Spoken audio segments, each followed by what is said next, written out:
Bienvenue sur ce nouveau tutoriel de Deviens photographe. Alors aujourd'hui, on va travailler sur une photo de manière à rajouter ce qu'on appelle les rayons de Dieu. Je me souviens quand j'étais jeune, en fait, il y a bien longtemps, euh, j'ai été frappé par une photo que j'adore, en fait, qui est la photo du je vais y arriver, du Grand Central Station à New York. Vous connaissez peut-être celle-ci. Voilà. Donc, ce qu'on va faire, en fait, on va faire la même chose. Pas à New York, mais sur Paris. Là, j'ai pris une photo de la cathédrale tôt le matin, en fait, où il n'y a pas une ombre dans la cathédrale, il n'y a personne. Et donc, du coup, on va faire ça là-dessus, en fait, pour donner un peu, justement, le fameux rayon de Dieu dans la cathédrale. Allez, vous êtes prêts? On est parti, on y va.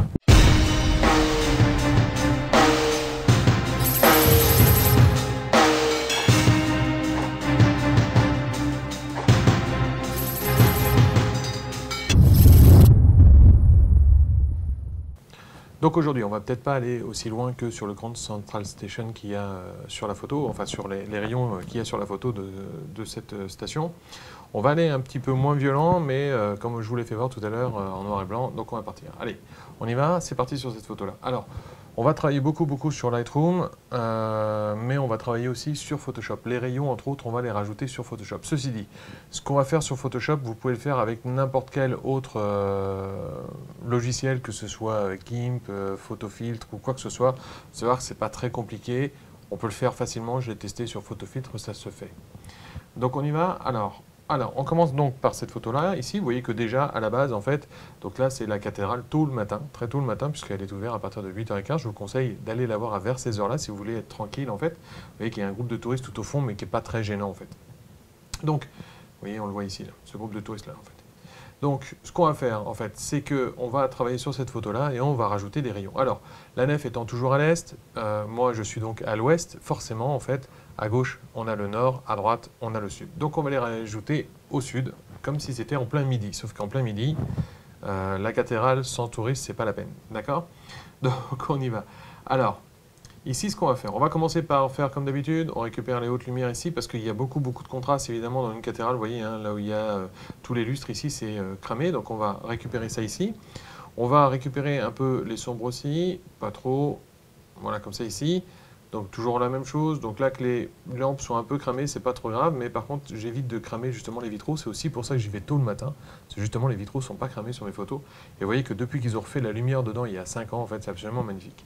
Avec toutes les clés de voûte sont éclairées, que sur le côté c'est éclairé en jaune, alors qu'évidemment à l'intérieur c'est plutôt en rouge. Là ici, je suis descendu à 2700, je vais descendre quand j'ai pris la photo, je vais descendre au... Non, je reste à 2700 en fait, ici au niveau de la photo, au niveau de la température des couleurs. Encore une fois, ça c'est dû à ma photo, c'est pas un truc général.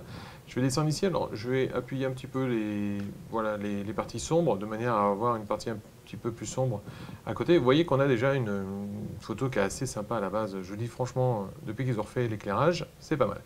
Le grain, on va récupérer un peu ici, et puis je vais récupérer un peu ici, vous voyez, de manière à avoir que la structure principalement en fait sur ma photo. En fait, je pourrais aller jusqu'au bout, mais ça fait un peu beaucoup, que la structure vraiment pour être net là-dessus. Par contre, j'étais à 1600 ISO et fermé à f4, vous voyez, j'étais déjà qu'à 1/25e de seconde, donc ça monte, il n'y a pas beaucoup de lumière malheureusement à la base, c'est-à-dire qu'elle paraît plus sombre que ça en vrai, hein. Quand j'ai pris la photo, j'ai volontairement fait plus clair. Donc ce que je vais faire, je vais récupérer au niveau de la luminance ici, je vais récupérer ici un peu de matière, et qu'il y a du bruit quand même un petit peu, on va le récupérer un peu. Alors faites attention parce que c'est toujours pareil, ce que vous allez récupérer en piqué, ce que vous allez récupérer en ISO, au niveau du bruit du moins, vous allez forcément le perdre au niveau du piqué. C'est-à-dire qu'en gros, on va compléter, là ce que fait le logiciel, c'est qu'il complète les points blancs par ce qu'il y a autour, les mêmes matières que ce qu'il y a autour, mais donc forcément c'est un peu comme si je beurrais un peu les points qu'il y a là. Donc on y va, alors voilà, là j'ai à peu près ma cathédrale telle qu'elle doit être. Ici, c'est pas trop mal. Ce que je vais faire le travail pour la passer en noir et blanc, alors... Tac, tac, tac. Si vous avez suivi mon cours sur le noir et blanc, je vous laisse y retourner si jamais vous ne l'avez pas vu. De la semaine dernière d'ailleurs, c'était juste la semaine dernière. Et qu'ici, voilà, c'est un peu trop poussé au niveau du noir et tout ça. On va faire ça. On va rajouter, donc comme d'habitude, je vais peindre ici. Je vous reprends aussitôt après, je vous transforme la photo de la manière que je le souhaite. C'est parti.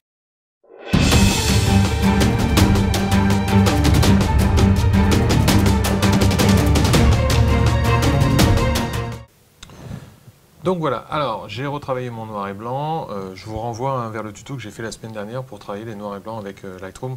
J'en ferai un bientôt pour les travailler sur Photoshop, mais vous allez voir que ça ressemble énormément. C'est-à-dire que là, les pinceaux qu'on fait plus clair ou plus sombre, on le remplace par des dodges tout simplement.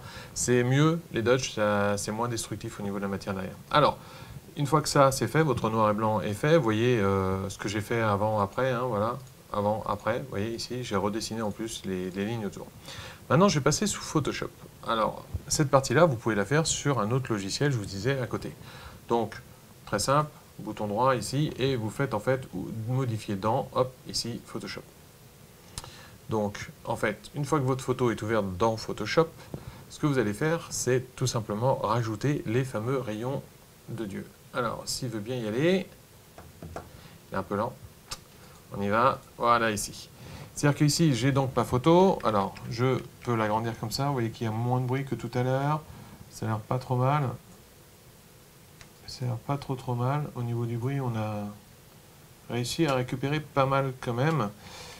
Hop, ici. Alors, oui, pour rajouter. Alors, grandeur nature, c'est-à-dire vous faites Alt 0 sur le pavé numérique. Et si vous voulez qu'elle prenne la hauteur de votre écran, vous faites CTRL 0 sur le pavé alphanumérique. Vous voyez ici. Donc ici, ce qu'on va faire, c'est rajouter des rayons de Dieu sur ces fenêtres ici. Alors, extrêmement simple. Je sais que beaucoup me disent, arrête de dire c'est simple, mais si, c'est extrêmement simple. Vous prenez ici le lasso. Donc si vous n'avez pas ici, vous prenez ici le lasso polygonal. Ce que je vais faire ici, c'est que je vais prendre des repères. C'est-à-dire qu'ici, vous voyez, j'ai les bancs ici, j'ai ici les poteaux. Ce que je veux, c'est que ça parte des poteaux ici vers les vitres qui est en face. Donc il y en a un qui va taper sur celui-ci, un sur celui-ci, et ainsi de suite ici. Donc je vais vous faire voir le premier, les deux premiers à la limite, et je vais le faire en rapide après pour les derniers. Ce que je vais faire donc ici, c'est que je prends le lasso ici, j'ai mon blanc ici, ma couleur blanche en premier plan. Ce que je vais faire, donc je vais dessiner les rayons tels que je veux qu'ils passent. Donc ici, ils sont normalement droits, ils arrivent sur cette ouverture ici, comme ça ici, et on va dire qu'ils descendent ici. Alors justement, je ne vais pas les faire apparaître derrière les poteaux, puisque justement on ne va pas les voir passer derrière les poteaux ici, et je ferme ici. Voilà, j'ai ici dessiné le rayon que j'aurai. Je vais appuyer Alt Sup, ou commande Sup, si jamais vous êtes sur Mac, et ici vous voyez que du coup ça a rempli en fait en blanc mon rayon. Je fais CTRL D comme David pour désélectionner. Un rayon, c'est quand même moins violent que ça, les contours, donc on va dire flouter les contours. Pour ça, vous venez dans Filtre, Flou, ici, Flou gaussien, ici. Donc je mets un flou gaussien assez fort, je mets à 12, 20, je vais monter à 20, ouais je suis à 22 là. Ici, donc je fais OK ici, et vous voyez que c'est déjà très flou ici. Deux opérations encore à faire, vous allez voir c'est très simple à faire. J'appuie ici, opacité, je vais mettre à 25%. C'est déjà mieux ici. Le seul truc, c'est que, comme vous le savez, quand on fait au flash, de toute façon, on sait ce genre de choses, la puissance de la lumière diminue au carré à chaque fois qu'on double la distance. Non, vous ne le saviez pas, vous n'avez pas écouté vos profs de physique. Donc, ce qui veut dire que, en fait, à l'entrée ici, forcément, la lumière est plus violente que là en bas ici. Donc, pour ça, eh ben, on va le simuler. Je vais rajouter un calque de fusion ici. Je vais prendre ici l'outil dégradé linéaire, d'accord? Donc, je vais prendre ici celui-ci, ok? Vous voyez celui-ci là, ok? Dégradé linéaire. Et ce que je vais faire, donc, je suis bien en blanc vers le noir, ici, parce que sinon ça ne va pas le faire. Et dans ces cas-là, je vais tirer depuis, on va dire, l'ouverture qui est ici, vers le bas, vous voyez, en suivant vraiment la diagonale telle qu'elle est sur le rayon, ici. Et vous voyez que, voilà, le bas, en fait, est beaucoup plus sombre ici, ça se voit, hein, ici, si jamais j'affiche le filtre, vous voyez ici, le calque de fusion, du moins, voilà, ici. Il suffit de faire cette opération-là, pour chaque ouverture, de ce côté-là, par exemple, si c'est ce que vous voulez faire. Si vous n'avez qu'une seule ouverture, évidemment, c'est beaucoup plus simple. Donc, je l'ai fait apparaître derrière ce poteau-là, donc je vais partir ici. Pourquoi je pars ici avec le lasso? C'est que, en fait, alors je crée un nouveau calque, évidemment. Ici, je pars d'ici là. Pourquoi? Parce que ça me permet d'avoir un truc assez régulier. C'est-à-dire que les chaises, au fur et à mesure de la perspective, grandissent aussi, que les poteaux, au fur et à mesure de la perspectives grandissent aussi, donc en gros, j'ai plus qu'à suivre ici ce que j'ai fait là, c'est-à-dire qu'ici, je vais descendre, j'étais un peu en dessous du lustre ici, hop, ici, voilà, là, comme tout à l'heure, Alt, Sup, voilà. Alors, si vous êtes avec le blanc en couleur d'arrière-plan et non pas de premier plan, c'est pas Alt, c'est CTRL Sup. Et sinon, c'est exactement la même chose. CTRL D, et là, j'ai juste appuyé sur CTRL F pour répéter le filtre que j'ai fait tout à l'heure. Ici. Et vous voyez que ça a appliqué le flou gaussien direct. Ici, pareil, 25%. Et comme tout à l'heure, alors ici, on pourrait copier évidemment le calque de fusion, mais ça ne va pas le faire parce que ce n'est pas exactement la même chose qu'il faudrait. Donc je viens ici, je prends ici l'outil dégradé linéaire ici, et ce que je fais, je pars du milieu de l'ouverture ici vers le milieu ici en suivant à peu près le truc. Vous voyez ici, voilà, j'ai ici en fait comment ça s'appelle, ma luminosité. Alors, ce que je vais faire là, c'est que comme il me reste encore 3 ouvertures ici à faire, ben, je vais le faire en accéléré et puis je vous reprends tout de suite après. Donc voilà, j'ai fini en fait mes rayons. Alors, vous avez vu que j'ai pris des repères précis, c'est-à-dire j'ai suivi ici les chaises ici. Ensuite, après, je suis monté sur le coin en bas de l'ouverture. Je suis monté sur le haut de l'ouverture. Et à chaque fois, je suis descendu ici à peu près sur la hauteur du lustre ici. Pourquoi? C'est des points de repère qui fait que, vous voyez, mes rayons sont tous alignés de la même façon. Normalement, le soleil tape. Il n'y a qu'un seul soleil pour toutes ces lumières-là. Donc, normalement, toutes elles doivent être dans la même direction. Si vous vous souvenez de la photo du Grand Station, vous voyez ici, elles sont toutes dans la même direction. Ben, en fait, c'est exactement ce qu'il faut faire ici. Alors, une fois que ça c'est fait, ben, ce que vous pouvez faire, c'est les mettre dans un groupe, par exemple. Vous faites CTRL-G, évidemment. Une fois que vous les avez toutes sélectionnées. On peut, du coup, pourquoi j'ai mis 30? Parce que du coup, si jamais c'est trop, ben, je peux diminuer, vous voyez, directement au niveau du... Si jamais je trouvais que c'était trop violent, ici, je peux rajouter ici, au niveau du groupe, ici, le rendre plus ou moins visible. Ce que je vais faire, en fait, ici, c'est que je vais rajouter un calque de remplissage, ici, luminosité et contraste, ici. Je vais rajouter, en fait, du contraste. Donc, je m'occupe que des rayons. Vous ne vous occupez pas de ce qu'il y a autour. Vous voyez ici, là, je vais baisser un peu, je vais augmenter un petit peu la luminosité, ici. Et ce que je fais ici, je le mets en calque d'écrêtage, donc j'appuie sur Alt, je clique dessus comme d'habitude. C'est-à-dire qu'il ne s'applique que sur le groupe. Donc en gros, il s'applique que, vous voyez, sur les rayons ici. Donc ce qu'il fait ici, c'est que je vais pouvoir augmenter un petit peu encore les contrastes ici. Voilà, même les ouvrir à fond. Voilà, pas trop la lumière par contre. Et ici, de manière à ce que justement, en fait, eh bien, on voit bien les rayons les uns après les autres. Je ne sais pas si vous voyez bien sur la vidéo, mais on voit bien les rayons les uns après les autres. Voilà. Si maintenant je veux rajouter de la couleur, bah, c'est simple, vous créez ici un calque de remplissage couleur unie. Je choisis, par exemple, admettons qu'on veut faire un peu, voilà, un peu jaune-orange, un peu de chaleur dessus. Comme tout à l'heure, calque d'écrêtage, donc je fais Alt ici et je clique dessus, voilà. Et ce que je vais faire ici, c'est qu'au niveau du calque ici de couleur, je vais diminuer l'opacité de manière à avoir un truc à peu près correct ici. Vous voyez qu'ici, voilà, je peux rajouter des rayons ici de couleur si je veux. Alors, c'est mieux sur la version couleur de la photo, évidemment. Comme là, je suis en noir et blanc, je ne vais pas rajouter de couleur, donc je supprime. C'est juste pour vous faire voir comment faire. Une fois que ça c'est fait, soit je finis ma photo sur Photoshop, soit je retourne sur Lightroom pour faire la même chose. La même chose, c'est quoi? Eh bien, en fait, je vais rajouter ici, en fait, du sombre et du clair. Pourquoi? Parce que normalement, ici, du coup, la partie droite, ici, doit être plus sombre que la partie claire. Merci à la personne qui me l'avait fait remarquer. Donc, ici, ça devrait être plus clair ici que ici. On est bien d'accord. Or là, c'est pas le cas. C'est vrai que c'est un petit peu plus clair du fait qu'il y a du blanc, mais c'est pas suffisant. Il faudrait plus assombrir. Donc, ce qu'il faudrait faire, en fait, c'est un filtre pour assombrir là, un filtre pour assombrir là aussi, en fait, à côté. Donc, on peut le faire avec un dodge. Pour ça, c'est très simple. Vous créez votre dodge comme je viens de le faire. Donc, moi, j'ai une touche raccourcie. J'appuie sur F12 et ça me crée mon dodge. Je vous rappelle, le dodge, c'est simplement en fait un filtre, un calque de remplissage avec du gris à médian, c'est-à-dire 127 ici partout. Là, 127, ici, 127, ici. Sinon, je vous renvoie vers les cours où j'en parle avant. Et ici, en fait, vous mettez en mode de fusion ici, lumière tamisée. Voilà. Ce qui fait qu'à chaque fois que je vais colorier d'une façon sombre, c'est-à-dire noire par exemple, eh bien, ça va assombrir. Et si je colorie d'une façon claire ici, ça va éclaircir sans pour autant détériorer la matière qui est derrière. Je prends un pinceau, ici.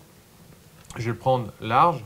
Voilà, avec un taux de dureté très bas, vous voyez. Alors, pour la dureté, du coup, je monte. Hein. Alors, je ne sais pas si vous vous souvenez, mais j'appuie sur Alt ou commande si vous êtes sur Mac. Et ici, en fait, vous voyez, je tire la souris vers la gauche ou la droite en appuyant sur le bouton droit de la souris. Ça me fait agrandir ou diminuer la taille de mon pinceau. Et pour la dureté, je vais en haut ou en bas. Si je vais vers le bas, j'agrandis la dureté. Si je vais vers le haut, je diminue la dureté du pinceau. Donc ici, je suis en noir. Donc du coup, si... Alors, hop, excusez-moi, je vais juste oublier un truc, c'est qu'au niveau de l'opacité, vous descendez vers les 20-30%, selon ce que vous voulez faire. Vous voyez ici, j'assombris un petit peu, juste le rayon là. Hop, ici, je vais faire la même chose, sauf que...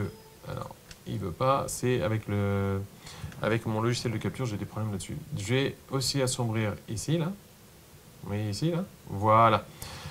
Du coup, vous voyez que le reste de la cathédrale est plutôt sombre par rapport à là où le rayon tape. Alors, j'ai plus assombri en bas parce que du coup, c'est les absides sur les côtés qui éclairent ici, donc il y a moins d'éclairage. Alors qu'en haut, vous voyez, c'est le haut de la nef qui est toujours plus éclairé du fait des grandes ouvertures qu'il y a sur une cathédrale gothique comme est la cathédrale de Paris. Vous voyez qu'ici, du coup, voilà, j'ai quelque chose d'assez normal. Alors, si je veux éclaircir un peu plus, je prends par exemple du blanc ici, voilà. Je vais diminuer un peu l'opacité quand même de mon pinceau ici. Voilà, je vais descendre à 10-15. Et je peux, vous voyez, éclaircir ici un petit peu si jamais j'ai besoin. Alors, c'est surtout en fait les fauteuils en bas que je vais éclaircir. Et ici, sur toute la partie où normalement je passe, voilà, ici je vais éclaircir. Voilà, donc ça en fait par Photoshop, vous pouvez le faire comme ça en fait, pour éclaircir, assombrir ici. Vous voyez le truc? Voilà. Ce que je vais faire, je vais supprimer ici le Dutch, c'était juste pour vous faire voir, et on va retourner sur Lightroom pour le faire. Donc pour ça, il suffit de sauvegarder votre photo, voilà. Oui, je croyais qu'il venait de la sauvegarder, mais bon, il veut la re-sauvegarder, des fois que, voilà ici. Et ce que je vais faire ici, c'est que donc, du coup, il m'ouvre automatiquement sur Lightroom la version modifiée, puisque je me souvenais quand on est passé sous Photoshop, on en était là ici. Et donc, pareil, je vais vouloir assombrir en fait le haut et le bas ici. Alors, pour ça, c'est pas plus compliqué en fait que sur Photoshop. Je vais rééclaircir un petit peu ici, et on voit bien les rayons taper là. Vous prenez ici l'outil filtre gradué, vous diminuez un peu la luminosité, et ce que vous faites, ici, hop, alors celui-là je vais le mettre en haut, excusez-moi, ici, voilà. Alors surtout, en fait, tournez-le de manière à ce que il suive, vous voyez, le rayon tel que vous l'avez mis ici. Donc du coup, si je le mets ici, voilà, pour assombrir un petit peu ici, donc je descends à moins 1, oui, pratiquement ici, et je recrée un nouveau ici, pour le bas. Donc on va faire ça dans ce sens-là ici, voilà, pareil. Alors, lui par contre, il faut qu'il suive, vous voyez, le rayon en bas. D'accord, il faut qu'il soit dans le même angle que le rayon en bas ici. Et je vais assombrir ici, en suivant bien. Alors, essayez d'être précis. C'est vrai que j'ai jamais trop aimé celui-ci. Je ne le trouve pas très très pratique en fait. La façon d'orienter ici. Voilà. J'ai donc ici en fait quelque chose d'assez naturel. Vous voyez, alors je vais peut-être un peu trop assombrir en bas. On va l'augmenter un petit peu quand même. Excusez-moi, il faut que je clique dessus. Voilà, l'éclaircir un petit peu là, voilà. Et celui-ci, vous voyez qu'ils n'ont pas du tout le même angle, hein, parce que les rayons en haut sont plus plats qu'en bas, on est bien d'accord. Donc ici, ouais, c'est bon, en fait ici c'est bon. Donc voilà, comment on fait pour ajouter des rayons, c'est aussi simple que ça. Alors toute la partie où j'ai rajouté les rayons avec la partie blanche là, je vous le dis, sous GIMP, sous photofiltre, c'est très facile à faire, parce que vous avez exactement les mêmes outils. Vous rajoutez un calque, vous dessinez votre blanc comme ça ici, et vous rajoutez un outil dégradé comme ça ici. Après vous revenez sous Lightroom, et vous pouvez travailler vos rayons comme ceci. Sur ce, bonne photo, à la prochaine. Et puis, on est bientôt en vacances, c'est pour ça que je fais 3 tutos cette semaine. Donc à dimanche pour le dernier tuto de la saison. Alors, je vous rassure, il y aura d'autres tutos pendant les vacances. Et puis, voilà. Donc, je vous rappelle aussi que Deviens photographe, c'est aussi une page fan sur Facebook. C'est un compte Twitter, c'est une newsletter, c'est un groupe où il y a de plus en plus de monde sur Google+. C'est une page aussi sur Google+. Et enfin, c'est une chaîne sur YouTube. Voilà. Maintenant, tu t'inscris ou sinon je raccroche pas. Non, non. Non, je raccroche pas. Je reste tant que tu n'as pas, tant que tu t'es pas abonné. Voilà. Quand tu veux. Non, non, vas-y. Clique en fait sur le bouton ici là pour t'abonner. Si tu t'abonnes pas, je raccroche pas. Comme tu veux. Tu es sur ta télé, donc tu peux pas t'abonner. C'est dommage, hein. Allez, je te laisse sur ce bonne fin de semaine et puis à dimanche pour le tutoriel. Allez, à plus.